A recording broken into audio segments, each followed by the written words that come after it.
Hey everyone! I'm Lawley. And I'm James. It's the first week of Ordinary Time. And this is Extra-Ordinary. Woo!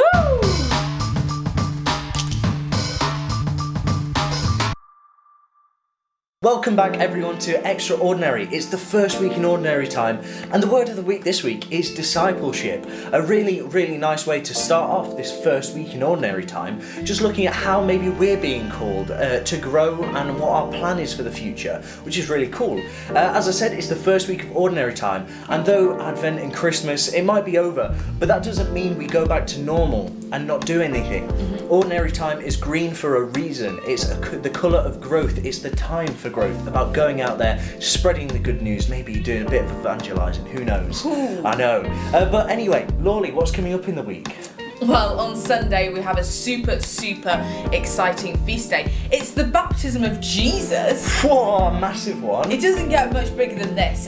This is obviously a really important day and a very famous story that you might have heard of when John the Baptist baptizes Jesus in the River Jordan. It's an exciting time because it's the first time in the Bible that we see the three parts of the Trinity all together. So we have Jesus the Son, who's there as a human, in human form. We have the voice from heaven, which is God's voice calling down. And then we have the dove, which is the symbol of the Holy Spirit, also comes there as well. So it's the first time we see the three parts of the Trinity working together. Yeah. So it is very big and a very famous part. And it's important in the plan of Jesus' life that God had for him, because it's the time where his discipleship really kind of takes a main role in his life. Kicks into gear almost. Yeah, and it's kind of like a bit more kind of taken a bit seriously, and he's kind of takes on the challenge of being a disciple and obviously spreading the good news of God. Now we've got some other amazing disciples coming up in the rest of the week who have feast days as well, don't we, James? Definitely. So on Tuesday we celebrate the feast of Saint Alread. Now he was a Cistercian monk in the 12th century, which is pretty cool. A Cistercian monk is just a guy who sort of like is in an abbey and sort of stays to that abbey throughout his life, doesn't really go out. And he sits there and prays a lot and does a lot of work as well. We actually have a few Cistercian monks in our diocese in Leicestershire. I was about to say Lincolnshire, but it's Leicestershire actually, which is pretty cool. And Saint Alread became a theologian. Oftentimes monks study a lot and read a lot.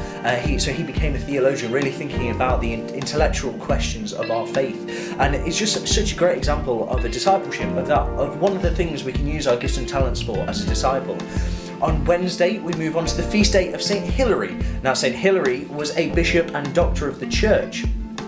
He was born as a pagan to a pagan family, but converted to Catholicism after he stumbled across the Bible, the Holy Scriptures, in his study, because he was quite clever. Went on to then become a theologian just like St. Alread, and which is why he was a doctor of the church. He really contributed a lot to the teachings to the church, and often defended the faith, actually. I think the saying goes that he defended the faith with his pen, writing a lot, and again, another great example of a disciple and what we can do with our discipleship.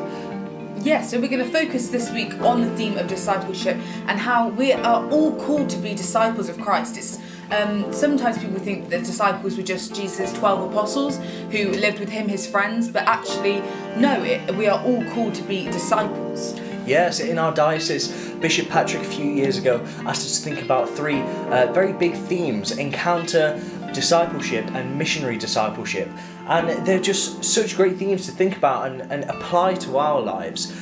Being missionary discipleships, going out as a missionary and using our discipleship. So to be a missionary is sort of like going out, spreading, not being afraid to say that I'm actually I'm a Catholic, and spreading the good news. So using your discipleship, your gifts and talents, what God's given you in your plan, to be honest, throughout your life, and going spreading that, which it's a great thing. I think what's really important to remember is, yes, we are all called as individuals to be disciples, but we are disciples together. All of us make up the church, and even if we are feeling a bit disconnected at the moment, we are still all in this together, and we can be disciples together. Thank you so much for joining us for this week's episode of Extra-Ordinary. Don't forget to subscribe. And what can they do if they never want to miss an upload, James? Ooh, you could hit the notification bell just next to the subscribe button so you never miss out on any of our videos or live streams, which we've got a few more of coming up, which is cool. It's a really exciting time, and we hope to see you very soon. Bye.